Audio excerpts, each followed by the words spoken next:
Now we will see the shapes of sine, cos and tan. Here in the board you can see the graph of sine x versus x, cos x versus x and tan x versus x, where in x-axis we have written the values of x and in y-axis we have written sine x, cos x and tan x. What can you see from these shapes? You can see that for the shape of sine x, it starts from 0 and it increases up to 1 and then it decreases again and crosses 0 at 180 degree and reaches the minimum value at 270 degree and becomes -1 and it rises again and at 360 it becomes 0.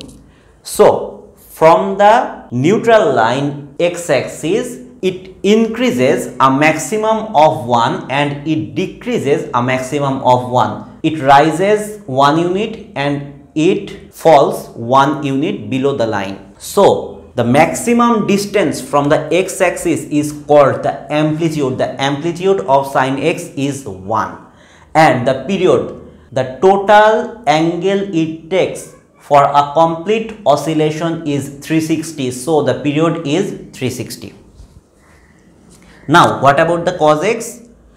The shape of sine x and cos x is almost same, just the difference is cos x starts from 1. When x equal to 0, the value of cos x is 1 and then at 90 degree it becomes 0, at 180 degree it becomes minimum -1 and at 270 degree it again becomes 0 and at 360 it reaches its maximum 1. Amplitude of cos x is also 1 and period of cos x is also 360. And this shape is the shape of tan x. It starts from 0 and increases up to infinity at 90 degree. It starts again from -infinity, reaches 0 at 180 degree and reaches infinity at 270 degree. At 270 again it starts from -infinity and reaches 0 to 360 and it proceeds more. So you can see that this shape is defined up to this. So the period is 180 degree. And what about the amplitude? As its displacement from the x-axis is up to infinity and up to -infinity. For this region it has no fixed amplitude. Now what is your task?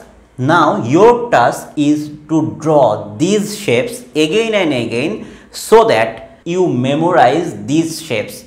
If I say you draw the shape of sine x, draw the shape of cos x, draw the shape of tan x, then and then you can draw the shape by yourself.